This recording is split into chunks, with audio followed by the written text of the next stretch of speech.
Honourable Speaker, Honourable Prime Minister, the Honourable Leader of Opposition, Honourable Ministers and Honourable Assistant Ministers, Honourable Members of Parliament, I rise today in full support of the 2026 to 2027 national budget.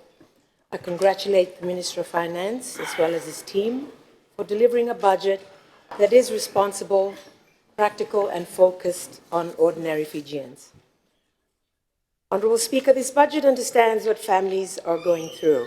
The cost of living is still a challenge. Around the world, uncertainty continues. Yet this budget protects the vulnerable, invests in essential services, creates opportunities for growth, and keeps Fiji moving forward. Today, Honourable Speaker, I'll speak on the work of two very separate and distinct ministries, the Ministry of Information and the Ministry of Environment and Climate Change. They are very different, but they have one thing in common. One protects the truth, the other protects our future. Both are about protecting the people of Fiji. Honourable Speaker, today information travels faster than ever before. We even saw Honourable Charanjit Singh hold up the newspaper, using it in Parliament today of today's headlines. Honourable Speaker, stories can spread across the country in minutes. And, of course, false information can create fear, division, and confusion. That is why the government has a responsibility to communicate clearly, honestly, and quickly. Whether it's cyclone warnings or any other kind of disasters or floods that threaten our communities, or whether it's a health emergency, or when Fiji was faced with the recent global fuel crisis, people needed facts, not rumors. So good communication helps people to make good decisions, helps alleviate fear and confusion, and sometimes it even saves lives. Honourable Speaker, government is also using technology to better serve our people. Today, more than 500,000 people follow government's official digital platforms. Instead of waiting for tomorrow's newspaper, people can now receive official information immediately on their phones. That means we can quickly correct misinformation and make sure people receive accurate updates. Because communication is not just about being first, it's about being trusted. Honourable Speaker, earlier this year we launched the SAU2 Counter Disinformation Framework. It's not about censoring people, it's not about restricting free speech, it's about helping Fijians to recognize false information, think critically, and make informed decisions. We believe the best way to fight misinformation is with better information. That is why today and tomorrow, Honourable Speaker, our communications officers from across government are receiving specialized training going into a deep dive of the SAU2 Disinformation Framework, as well as the Communications Guidebook. Honourable Speaker, our government is committed to media freedom. Fiji continues to improve its international standing because journalists are able to work independently and professionally. Through the Public Service Broadcasting Program, government works with media organizations to ensure important public information reaches every Fijian, including those living in rural and maritime communities. This is not about funding these media organizations, in my response to Honourable Ketan Lal. It is about using the online reach of our media organizations, because now that news has largely moved across platforms from print to online platforms, we work with our media organizations, mainstream media, in order to reach our people through the Public Service Broadcasting Grant. Of course, they still have their own commercial operations, which they fund themselves, but we work with them on public service broadcasting community messages, because government cannot do it alone. We have to work with our media partners in order to reach our people. Honourable Speaker, this year Fiji hosted its first ever Government Communications Conference, and the message was simple. Good policies only work if people understand them. Government communication is not about publicity. It is about helping people understand government services, access assistance, and know their rights. Honourable Speaker, I also acknowledge the work of our National Archives of Fiji. Archives are much more than old documents stored on shelves. They protect our history and preserve our identity. This year, the National Archives digitized more than 60,000 pages of Indian indenture records, making them easier for families, researchers, and future generations to access. As we are building a Fiji for tomorrow, we must protect the Fiji of yesterday. We must protect our history, because a country that remembers its history is better prepared for the future. Honourable Speaker, I now move to Ministry of Environment and Climate Change. Looking after our environment is not just about protecting trees, protecting reefs, or protecting rivers or the sea. It's about protecting our health, our homes, our jobs, and our children's future. We all know climate change is here. Communities are seeing stronger storms. Coastlines are disappearing. Flooding is becoming more common. Farmers are facing changing weather. Fishermen and fisherwomen are seeing changes in our oceans. These are real challenges affecting real people. Honourable Speaker, the government is moving from promises or plans and delivering practical action. We have strengthened our environmental laws. We've updated the Environmental Management Act and the Litter Act. We are implementing the Climate Change Act to make sure government works together to prepare Fiji for the future. We've improved our environmental monitoring and strengthened enforcement so development can continue while protecting our environment. Honourable Speaker, we are also bringing investment into Fiji. We have secured funding for major projects that will restore forests, protect our coastlines, and strengthen communities against climate change. Earlier this month, Honourable Speaker, for example, Fiji has secured $117 million of Green Climate Fund project to restore our forests, protect water sources, improve biodiversity, and support livelihoods, as you heard from the Minister for Fisheries and Forests. That is one of the largest climate investments ever approved for Fiji. Every dollar we secure from overseas partners is one less dollar our taxpayers have to fund. It is an investment that benefits our people. Honourable Speaker, waste management remains one of our biggest challenges.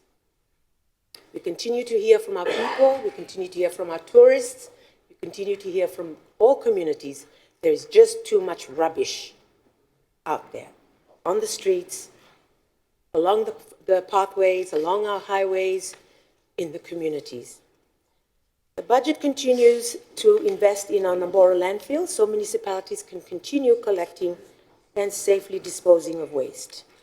Now, of course, Honourable Speaker, we still have a challenge of collecting our rubbish from our informal and squatter settlements as well as our villages. There is still no national solution to that, Honourable Speaker. That is why we have our national waste management strategy that will be brought to Cabinet, Honourable Speaker, and funded, and we will be assisted by our development partners to come up with this national solution. But, Honourable Speaker, better infrastructure alone is not enough. Our people need to take responsibility. So I speak to the people of Fiji. Anyone listening or watching this? Sarota na binuza.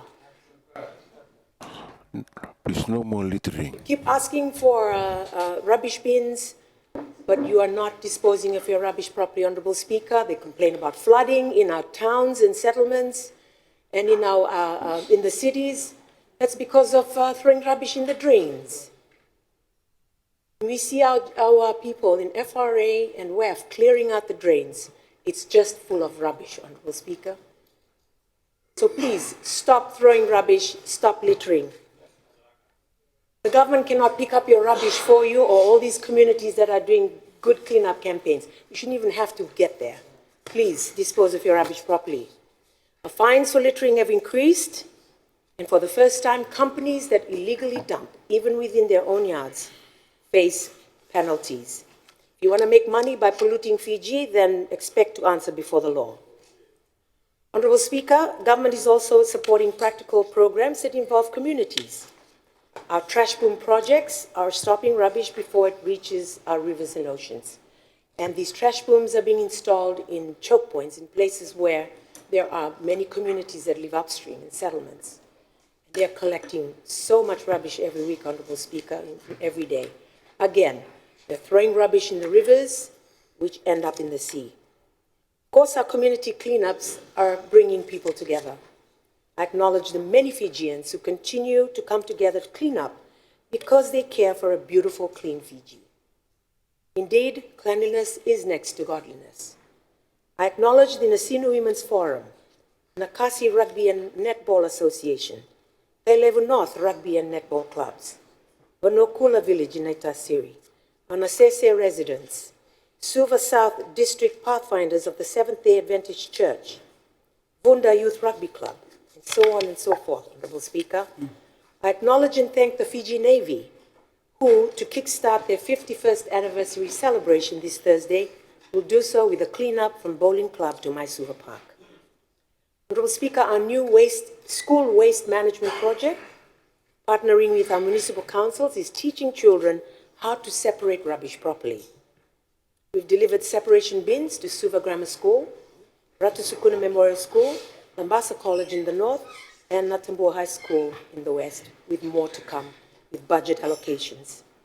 Through the Return and Earn program, or Return and Earn initiative, we've partnered with our bottling companies who people can return their bottles and cans for 5 cents each instead of throwing them away. So this is gaining momentum, Honorable Speaker, that the Return and Earn initiative have to find warehouse space to store all of this that they are collecting. Honorable Speaker, protecting the environment is not just our responsibility as government, opposition, or parliament, it is for everyone. Honorable Speaker, we are also helping communities prepare or to counter the effects of climate change.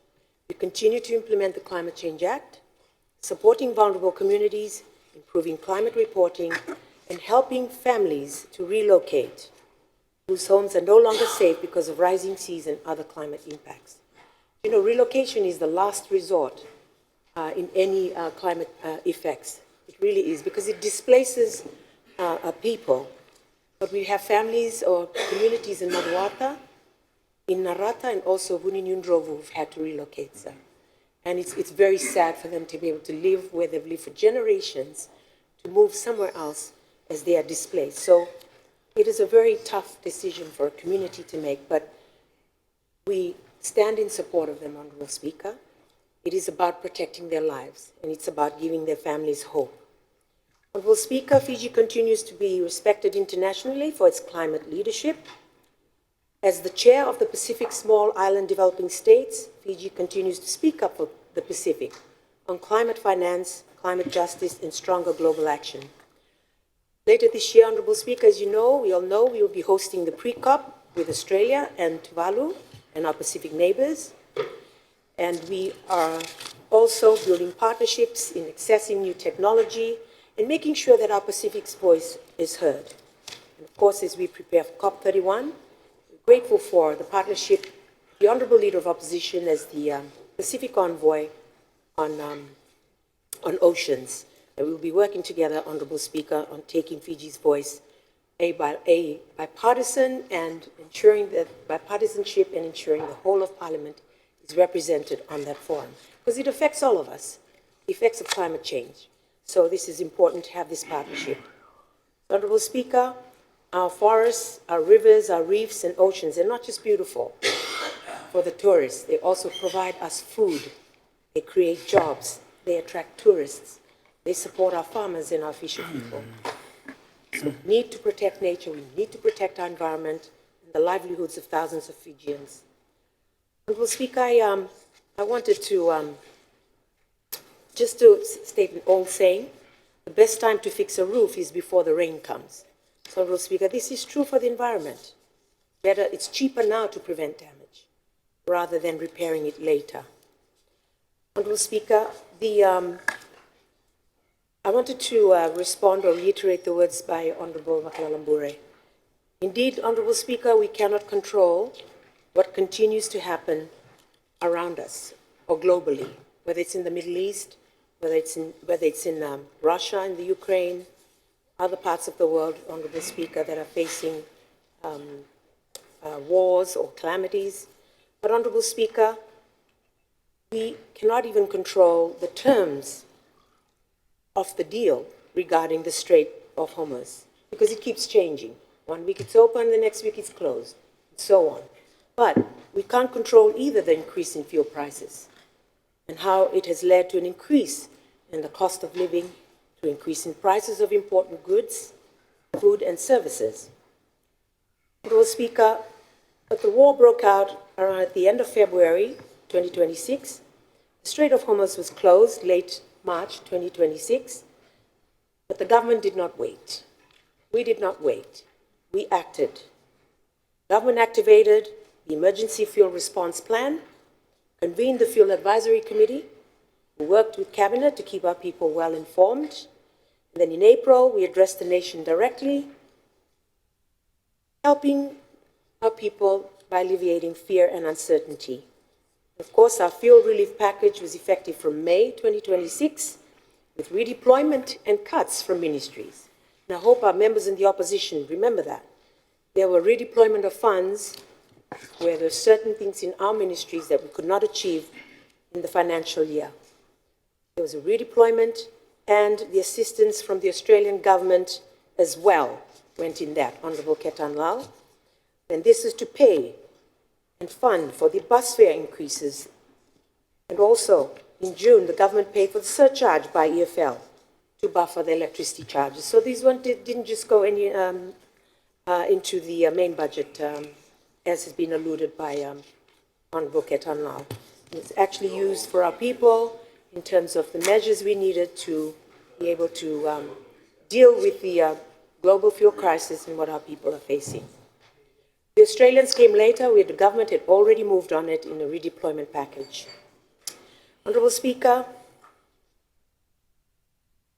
to close, when future generations, Honourable Speaker, will look back at this Parliament, I hope they will not only remember the budgets we passed, I hope they will remember the country we built, all of us together.